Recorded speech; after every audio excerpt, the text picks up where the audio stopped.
goal during these chats is to introduce you to individuals who are working to make our schools inclusive. I'm Gordon Porter, the Director of Inclusive Education Canada, and I'm joined today by my colleagues, Vianne Timmons, Chair of the Catalyst for Inclusive Education, an initiative of Inclusion International. And Diane's also a former Executive Vice President of Inclusion Canada. And by Jackie Specht, a Professor of Education at Western University in London, Ontario, and Director of the Canadian Research Centre on Inclusive Education. Our guest today is Vianne Timmons, who is currently President of Memorial University in Newfoundland and Labrador.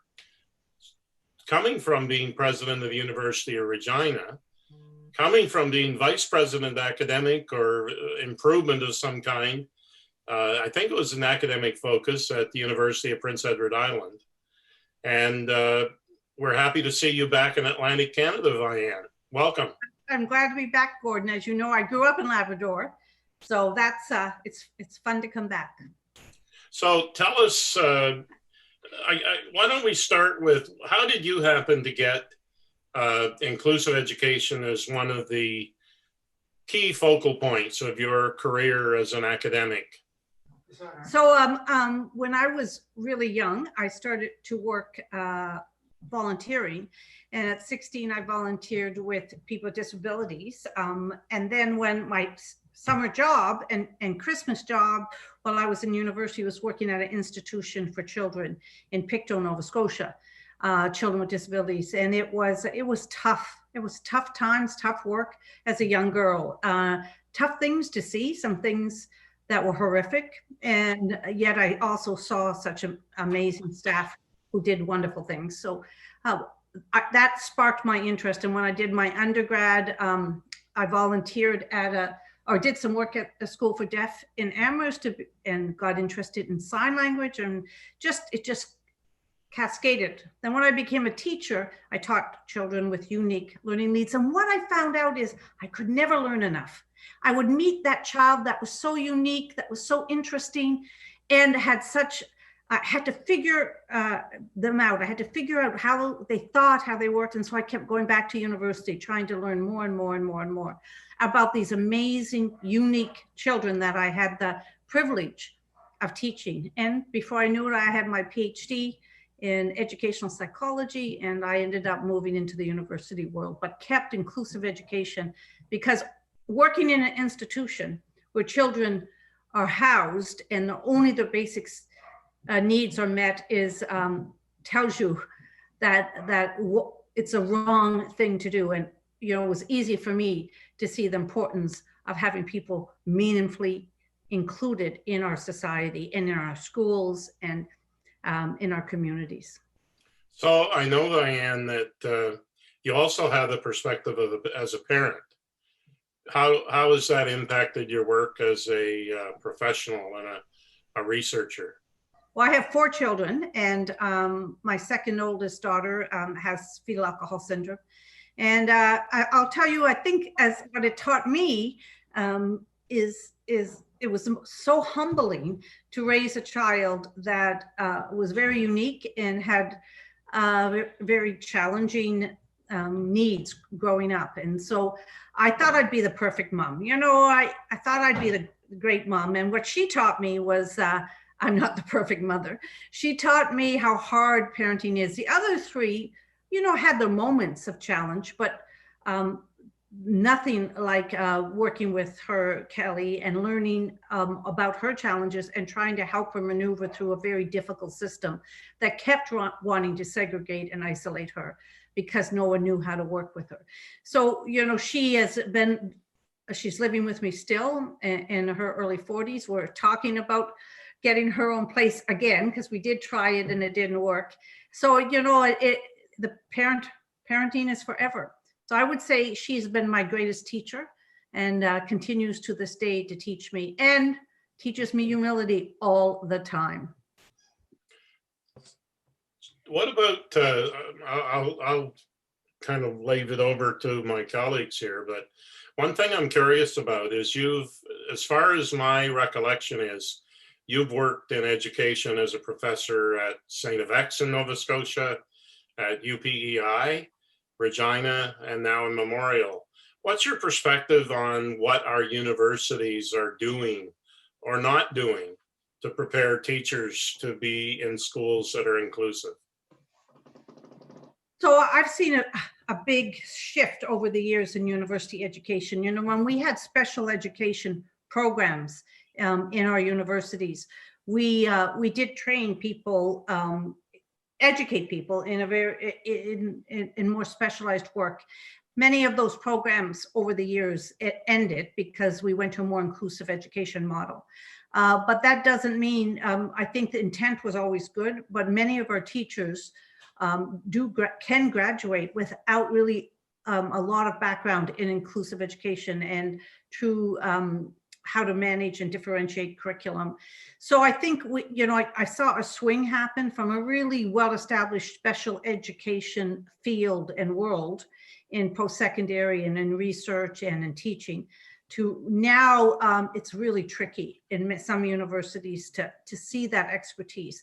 What we've seen now is inclusive education certificates come out more, and people recognizing a real loss of knowledge and a need to recreate it in a different way. And so we've seen a swing. Our teachers prepared. I'm not prepared with a PhD in educational psychology. Every child is different and unique. Every class is different and unique. So, I remember talking to a parent once and saying, I said to them, what do you hear when you try to have your child in an inclusive classroom? And she says, well, the first thing the teacher says is, I wasn't prepared on how to work with your child, which had very unique and multiple needs. And she says, as a parent, I wasn't prepared to raise a child with multiple and unique needs. So we're in this together and we need to learn together. So I would say no matter how much we prepare and educate our teachers, it's still a learning journey and nobody is prepared for it totally. And how we can prepare our teachers is to have them have an open mind, to be risk takers. I call them detectives, to try to figure out how this amazing child works and how to make sure the class works with him, her, or they. So, I think we'll never prepare teachers for inclusive classrooms. What we have to do is prepare teachers to be able to be lifelong learners in inclusive classrooms. I hope that helps. Yeah, I think that's really interesting, Vianne, because even, you said yourself in your own journey, you kept going and getting higher degrees because you had to try to figure out the kids, right? And so it struck me in that way. And I thought, I think that's part of the issue is people always say, well, I need to know how to teach this child. It's like, well, I'm not going to be able to tell you that in a classroom, right? I'm not going to be able to give you a book to read. You're going to have to know the child. And so, I wonder how do we get that message across that, as you say, you have to be a lifelong learner and you have to understand that every child is going to be different. And even that very same child might be different in this classroom as opposed to that classroom, right? I mean, how do we get that across in our faculties of education? I think we allow our student teachers to get into multiple classrooms, to be able to be vulnerable, that we give them a chance to take risks and make mistakes. And I think that the biggest fear around inclusive education is the fear of failure by teachers, right? I don't see teachers as reluctant to have inclusive classrooms. What they'll say to me is, I don't know how to evaluate the progress of the child. And that's how they evaluate their success as teachers, by seeing the impact. And our children with unique needs, sometimes we can't actually see the impact of our teaching in one academic year. When my daughter Kelly, someone said to her, what advice would you give an educator? She said, I tell them to stay with me longer than a year. It takes me a year to figure the teacher out. He says, well, it takes a teacher a year to figure out how to work with this beautiful child. And so, change is very hard for my daughter. And truly, it took her a year to get comfortable in the classroom.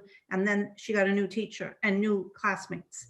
And that change was really tough for her. So, I think it is about we will not be able to ever prepare teachers, but if we can prepare the right attitude, and that's the key, is an open, warm, inclusive approach to teaching. And that benefits all kids, all kids. And the other thing, Jacqueline, I think we have done a poor job on is actually encouraging teachers to work with families and to really have a family-centered model for teaching.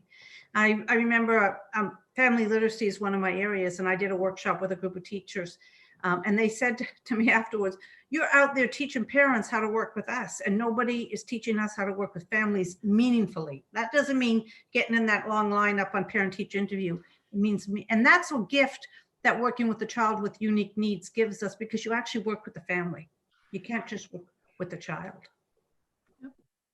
Vianne, you mentioned that during the transition from having departments of special ed to focusing on inclusion, that there were some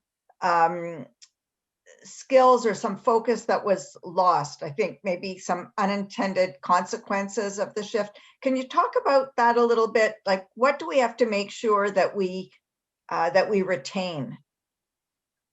So, you know what, I think what we lost in that, and special ed curriculum often had a categorical model, right? Mm-hmm. It taught different disabilities. And we know that that is not needed. But what we do need is for many of our disabilities, like for fetal alcohol syndrome, there are really good teaching strategies to work with a group of children who have the same type of a disability. Now, they're all different, those kids, but there are some good strategies to work with a child who has attention deficit disorder. There's a good strategies to work with a child who's hearing impairment.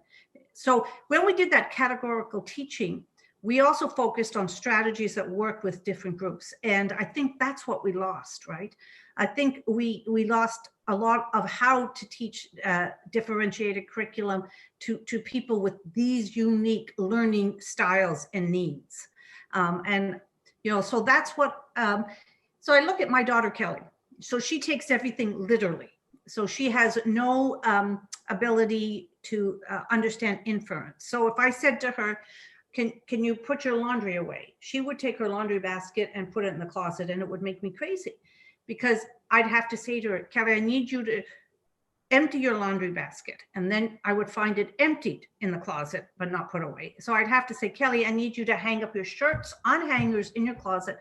I need you to take your pants and put them in the drawer in your dresser. Like, I had to be so explicit. Well, that works with so many young people. That actually is good teaching strategy, because there are a lot of kids that lose that inference, but in particular, children who have fetal alcohol syndrome, they take things really literally. So I would say that we lost some of those specific teaching strategies that align with kids with certain unique learning needs. I wonder, Vianne, if the implication of what you've said is that we have to have the sense of transforming how teachers get that kind of specialized knowledge from pre-service training in universities to on the job. Because any one teacher, if you take a 20-year career or a 30-year career, and they're going to teach several classes of children every day, each year different, having a student with fetal alcohol syndrome, as you described, may happen 4 or 5 times during their career, but they don't really have to know anything deep and special about that unless they actually need to know it. Yeah. They can't gather that information about all the discrete disabilities or descriptors of deficits that or particular needs that a child may have. So would the implication be that we need to have more attention, more support for teachers on the job, more money dedicated to helping teachers solve problems when they come up in practice? I think you're right. Now, I'm not advocating to go back to the special ed teacher. No, I understand that. I hope I never gave that impression. No. Yeah, I do think that we did lose. One thing we lost was a group of professionals that we could identify who did research in a similar field, right? Now it's a little trickier to do that, because we had departments of people who were working all working with, focus on children with unique needs. Now we have faculties of education in which you have 1 or 2 or 3 professors, and it's hard to grab them and figure out who they are at times. Yeah, I agree with you, Gordon. I mean, I think in our pre-service teacher education programs, we need to do much more case study approach teaching. I think that's just a good practice. And that's not teaching about a child with fetal alcohol syndrome necessarily. It's teaching, working with a teacher on how to discover and uncover a child and their needs and their uniqueness. And it is, my God, I used to love that adventure. I loved when I had a child I couldn't figure out and launched. And sometimes it was a disaster. I just didn't get it. And that was, sometimes I failed, but that adventure I loved. Boy, how do you package that and teach teachers to see that as a challenge, but one that's that can be so rewarding, rather than just as an obstacle to be avoided and just get that kid out of my class? Oh, I always said when I taught teacher education, it's like being a detective and trying to solve a mystery that often is unsolvable, right? But what a fun journey it is to be on. Great. Can I switch gears for a second? And I want to take advantage of some of your international knowledge and experience and relate it to the Canadian scene.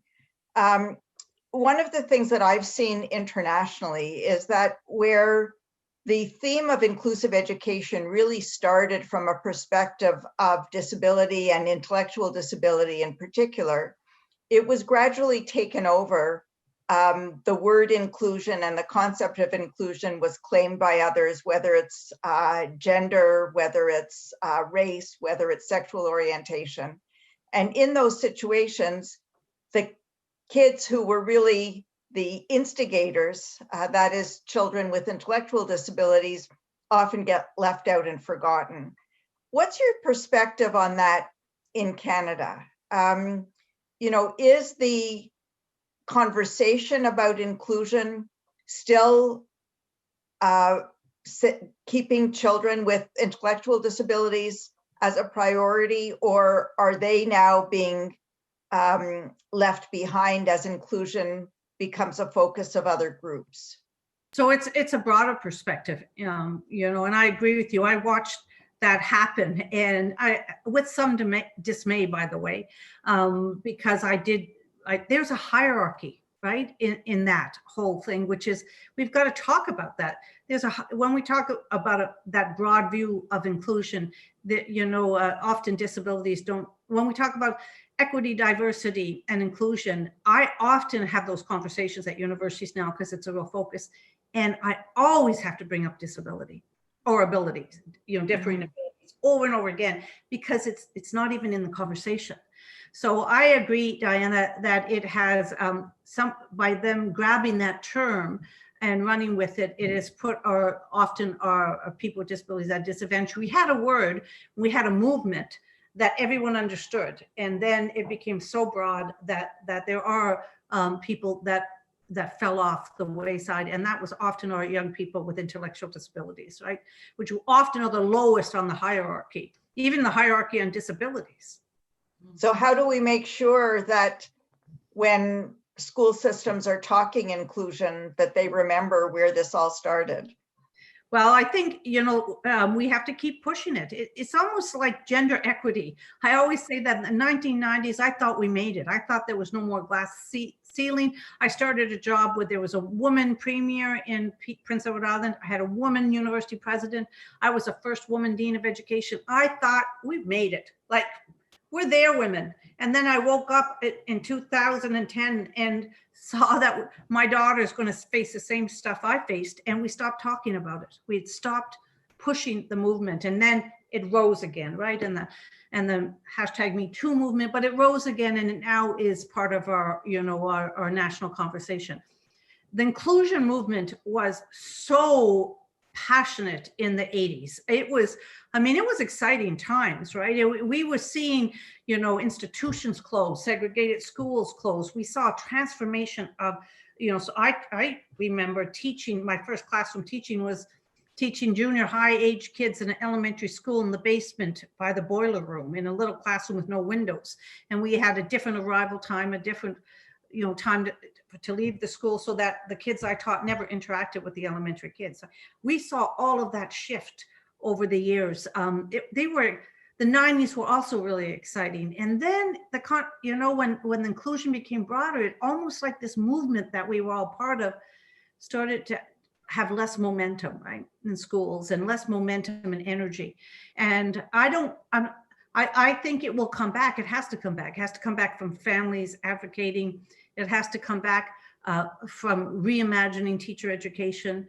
And the whole social justice movement can't leave people behind. We don't, and it's doing that right now. I almost wonder, you know, you talked, Vianne, about your early experience in working in an institution. Now I have friends who, you know, about the same age, a little bit older than I am, and that's what we talk about, that people now, young people now, have absolutely no understanding of what institutions were. And so perhaps we've lost a little bit of that momentum because they don't realize what we might go back to if we don't keep moving it forward. Yeah. Jacqueline, I remember, you know, having been told I had to tie kids in bed at night so they didn't get out of the beds, like things that I can't imagine someone doing to a child. And it was done in these institutions as normal behavior, normal interaction. And, you know, absolutely. I think, you know, you're right, that kind of injustice that we could point to in institutions, and even at times in segregated schools, that sense of injustice is much harder now to identify and point out, because it seems to be so much less than it was, but it's still there. Well, it is, right? I mean, we still hear about, you know, seclusion. When you look at, you know, everyone moving to homeschooling and how online learning, and, you know, who are the kids that are left behind now in this pandemic? It's our children with unique and multiple needs, who now parents have to be there for, and they can't do online learning. Like, they don't have, you know, many of them don't have the ability to. So we have a whole group of families that have been compromised in a way during the pandemic that very few people are talking about. Yeah. So one of the challenges that I see globally, and I think that it's going to be an issue in Canada too, is there's a lot of pressure post-pandemic, recognizing the learning gaps that are being created, to move to more what's referred to as teaching at the right level, or other approaches where kids of similar ability get grouped together. Do you see the possibility of trying to catch up after the pandemic as being a threat to inclusion, or how do you think we can make sure that that doesn't happen? Well, I don't know, Diane, but it's a great question to say. I think there is always a threat to inclusive practices, always. You know, just to have that one child that people haven't figured out yet, that is seemed to be disruptive in a classroom, that teachers are struggling to work with. There's always that. So I don't know. I guess my main concern is more about the present.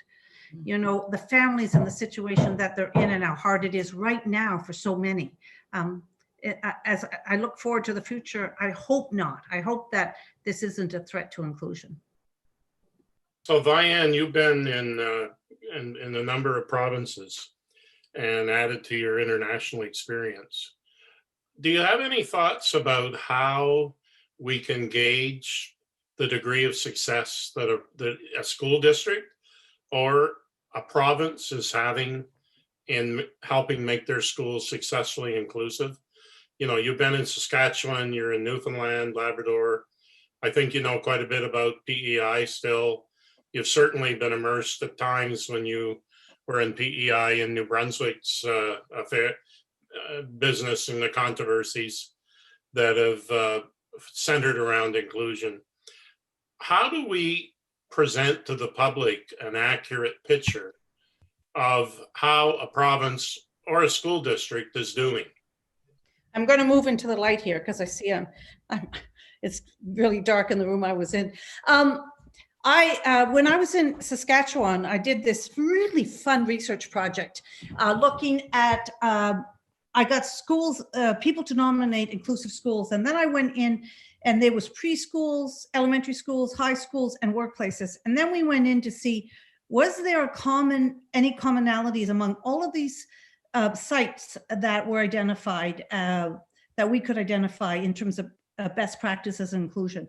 And there were, Gordon. So I think there are ways to measure and ways to assess. And I think I always used to say, when you walk into that classroom, that inclusive classroom that's truly inclusive, you know you're there. You know, you could just tell by the energy, the music, the noise, the interaction that's happening in that classroom. We identified a commitment to values and principles of inclusion as key, the leadership role as key. We identified the commitment to time on task in learning so that you're not pulling kids out of the classrooms as key. So we found really similar traits, no matter what the site was, that identified best practices in inclusion. So I think we do have metrics we can use and measurements we can use.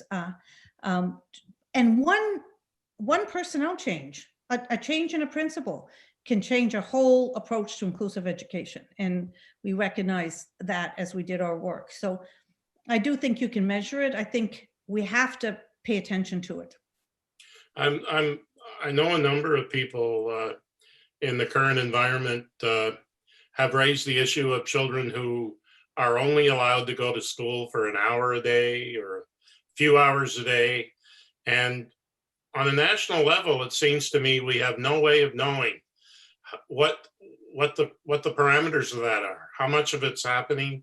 It seems to me that there might be room for researchers to do more work on what the metrics would be to gauge some of these significant practices that affect success with inclusion. Well, remember I mentioned time on task, right? That is a key indicator of successful inclusive practice. And you're right, if a child's going to school one day a week, that's not time on task. That's measurable. But you can actually look at that. And it is scary to think that we have kids in our country that are only permitted to go to school one day a week. I mean, it's appalling and it's unjust and it's unacceptable. I think we're getting close to our time, aren't we? So, I mean, that's frightening to me. I mean, I know about kids being sent home. I didn't know so much about kids just being told you can only come to school one day a week or half a day a week. Is that really prevalent still? It is. And often it's something like you can come between 9 o'clock and 10 o'clock, but then you have to go home. There's a lot of that kind of partial attendance. And I think, Jackie, there's a fair amount of things like that in Ontario that you and your colleagues have done research on, have you not? Yeah, I mean, that if inclusion means everyone, why not me work that we did together, Gordon really did ask parents about, the number of hours that their kids were missing in school. And it's horrendous. And, the burden that puts on the family and typically the mother, because now she cannot work outside the home because her child's only in school 1 hour a day. And I think that's been known. And I think it's interesting, Vianne, you talked about the pandemic issue. And I think that's just really exacerbated it because parents now have to be home with their children because there is nowhere for them to go in terms of school. So I think we see the pandemic has shown the cracks in the system for kids with disabilities in the education system, but it certainly happens. Yeah, definitely. Yeah. Okay, well, we are nearly out of time. Diane or Jackie, have any last thing you'd like to ask Vianne before we conclude our chat? Well, I guess I just thinking about this as one issue, the issue of a number of kids going to school on such a part-time basis or others, you wear so many different kinds of hats. What's your advice to advocates? My advice to advocates or parents is to get advocates, right? To get help. I remember so vividly with my daughter how much advocacy I had to do, and I was in the system. I was a teacher in the system, and the pressure for me to put her in special education and to marginalize her. And now that was, years ago, but that pressure is still on parents so often. So I would say to parents, get an advocate, find support network, use Inclusion Canada, like make connections there, find out, what works in terms of advocacy for others, and learn from others. But don't have to shoulder this yourself. I shouldered it myself because we weren't even, fetal alcohol syndrome, for my daughter was, it was a dirty word. It was something people were horrified. So I had so much education and advocacy to do there. So I don't want parents to have to do what I had to do. It was too hard. It was really hard. So I hope that, and parents, you need families and other parents to help you maneuver through a very challenging system. Don't do it alone. Don't do it alone. Vianne, thank you for joining us. Do you have a final hopeful word for us? Well, first of all, I want to say how much fun this was. My God, you got me so excited. I forget, when you manage a university, you're dealing with budgets and people and pandemics and remote learning, and the conversation in inclusive education does not happen very often in my administrative role. So you got my energy going, and you filled my soul a little bit today, because this is my passion, and this is something that I love, and you reminded me that today. So I want to say thank you, and a hopeful word for everyone. If people are listening who have beautiful, unique children, know that there are teachers out there who are going to be able to teach your child and work with you as a family and make things better for you. I've experienced that. My daughter Kelly ended up with a university degree after 10 years. It was tough, but she got it, and she has a college diploma. Now I will say we had to bring her back home because she ran into difficulties. But there are lots of people out there who do amazing work and who see the work they do as a vocation. And I hope that you run into those teachers, because they're plentiful. They're out there. Well, Vianne, you're one of more than 24 people like yourself, professors and educators and advocates across the country who we call our network of associates of Inclusive Education Canada. And one of the things we're trying to do in these chat sessions is to give people a chance to talk about their work and how they're contributing to the effort across the country. And we certainly have appreciated your ongoing support over the years and look forward to other opportunities to do that. Well, thank you, Gordon. I look forward to that too. Keep me connected, Jacqueline, Diane, Gordon, because you see how excited you got me and how much energy you give me. I need that some days, and I did today, so thank you. You can be sure we'll call on you. Thank you.